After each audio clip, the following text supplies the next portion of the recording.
Hi guys, it's Kath. Today I'm going to show you how I design, printed, and assembled this miniature version of Freddy's Pizzeria from Five Nights at Freddy's. I made this set for my collection of figurines from U2s that I just got. This pizzeria is the perfect backdrop to showcase these figurines. I usually hand build these, but today's video is going to focus on the design, modeling, and 3D printing process that I use. Let's get started. Whenever I start a new project, I pore over any reference photos that I can find. This helps me plan my design. I begin by sketching a rough outline of what I want to build on paper.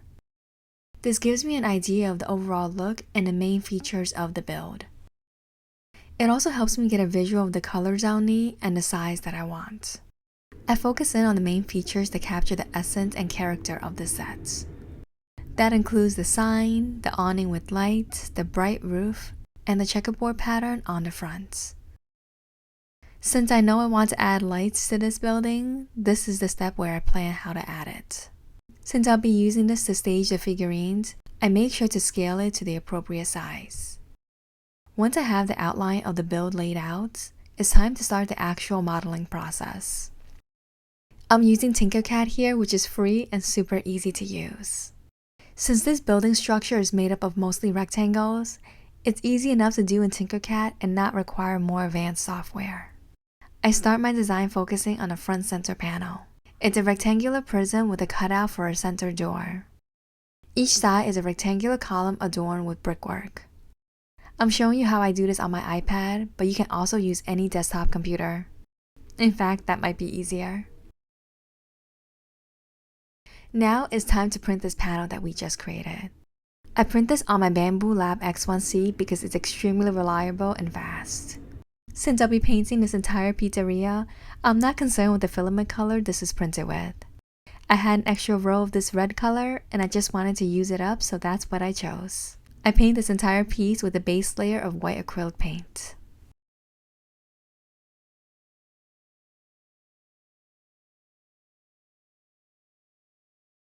Next step are the two side panels that connect to this middle piece that we just made.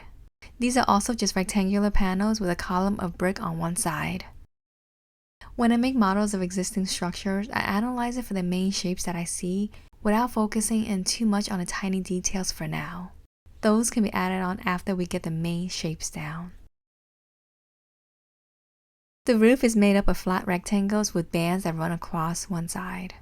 A really cool feature in Tinkercad is that you can add one stick and then make copies of it all along the entire panel at the same intervals. If I were hand building this, I would just use some flat sheets of wood with some square dowels glued on top. If you recall, that's exactly what I did on my large dollhouse build.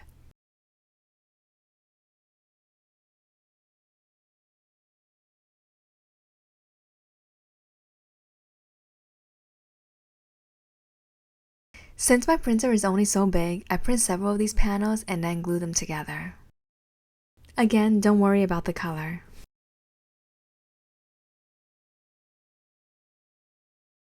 When I glue plastic pieces together, I use E6000 glue.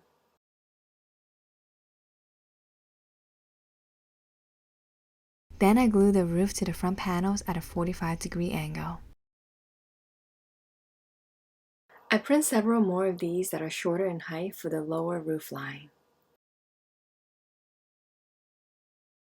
Next are these columns with this arch design on top.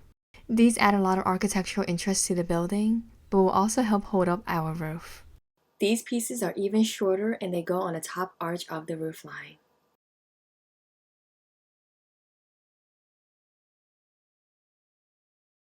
Now it's time to paint this entire set. For the main structure of the set, I use this acrylic paint by Liquitex in the color Unbleached Titanium. This is one of my most used colors. I'll also be using it for the awning itself. This step is so therapeutic.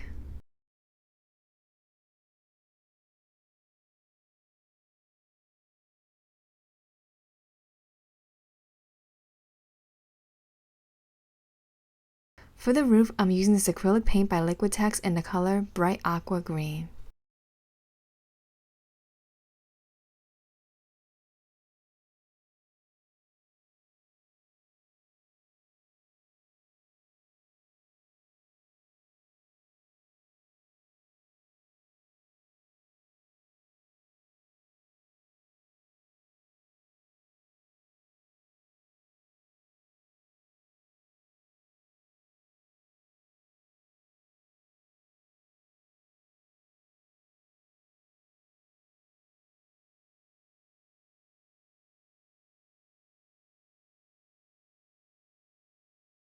It is so satisfying peeling off the painter's tape and seeing the crisp lines that are left behind.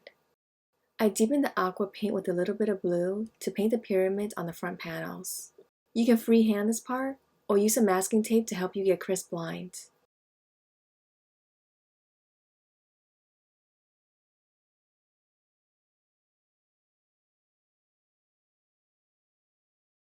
I added on several coats of each color to get a really deep opaque look.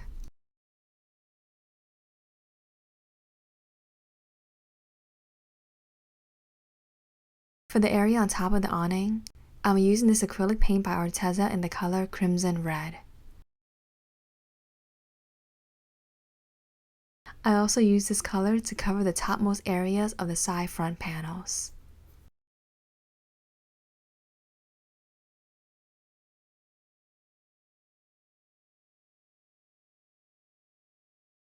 The area on the bottom of the front panels will be a deep muted purple that I made by mixing purple and gray acrylic paints.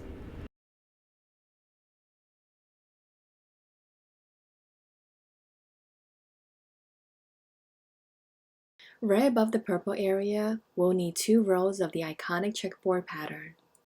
You could paint this area individually square by square, but an easier way is just to print them. I found this simple image online and printed it on regular printer paper. Cut them out and glue them to the front panels. My favorite way of gluing paper to ensure a really solid hold and make sure I don't get any bubbles is to paint on the glue and then press the paper on.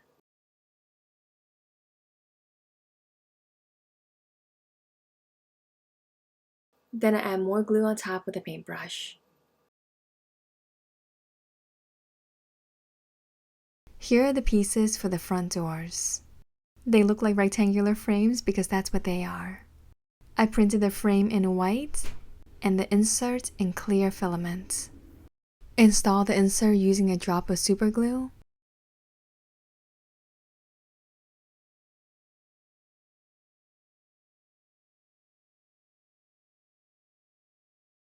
And the doors are ready to be put on its hinges. The hinges will just be pieces of wire that attach the doors to the front panel.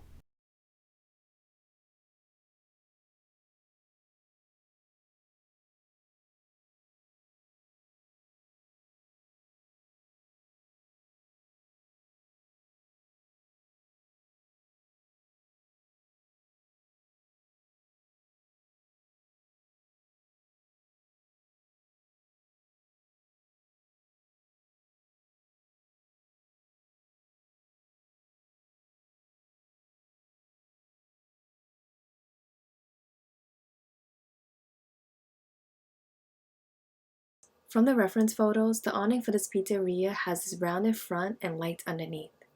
It reminds me of the awning that you often see in front of old classic movie theaters. To create it, I use a combination of a cylinder and a cube. I stretch both of those out to make them more like an oval and rectangle. I cut out the interior area to ensure I have space for the lighting that I'll add inside. And of course, we'll need some holes in this awning where the light will shine through underneath. And to close off this area, I just create a copy of this shape and make it into a thin panel.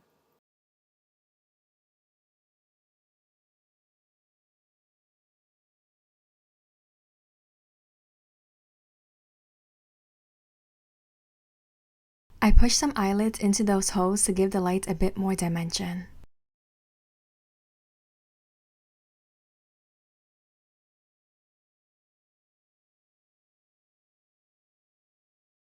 Now they really look like can lights. Installing the lights themselves is pretty easy. I'm just using these cheap fairy lights with a battery pack. I used 2 lights per hole to make them each as bright as I could. I taped those lights down with some electrical tape. You can also use glue for a more permanent hold. Once all the lights are taped down, you can glue on the lid.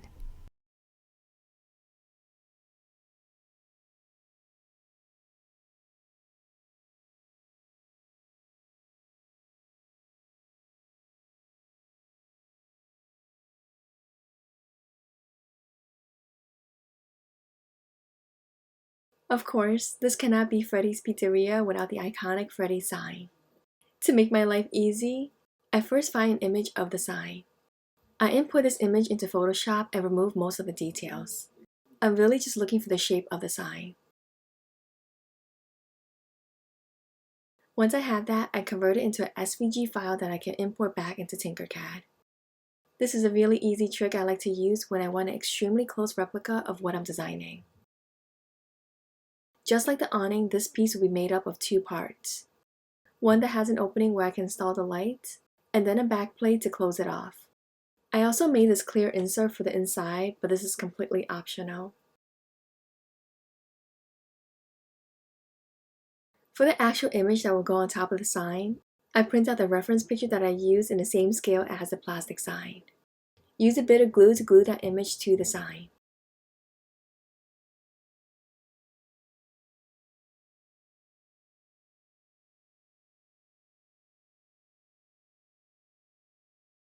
To install the lights inside, I simply roll the string of fairy lights up to fit inside.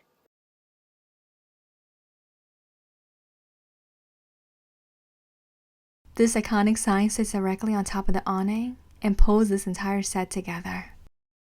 One last thing I'll add to this set is a wire fence. Just this small addition gives the building a slightly darker undertone as a place that you shouldn't be at. Add a small garbage bag to really amp up the feeling that you shouldn't be here. This part is completely optional, but I decided to add some pops of color on the brickwork to make it really stand out. This gives the piece a bit more depth when looking at it from afar.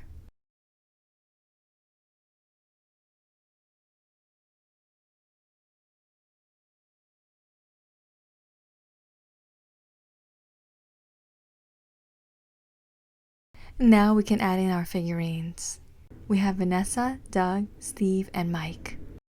This is the first time I've gotten figurines from U2s that are of actual human characters, and I'm very impressed with the design. The craftsmanship is remarkable, as is with all the other U2 figurines that I've gotten in the past. Their attention to detail really rivals my own.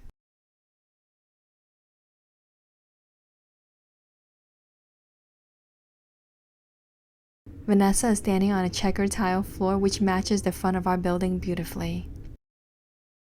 I'm also a huge fan of this specific figurine of Yellow Rabbit. You can take off its head and exchange it for Steve, who is underneath the costume. This is so creative and such a fun use of a figurine. They really tie this entire set together.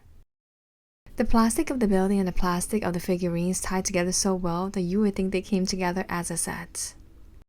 I love how this turned out, and it looks so beautiful on my bookshelf with the figurines that it was designed to show off. I hope you enjoy watching my process of creating miniature replicas from popular culture through 3D design and printing. I also hope it's inspired you to create something yourself.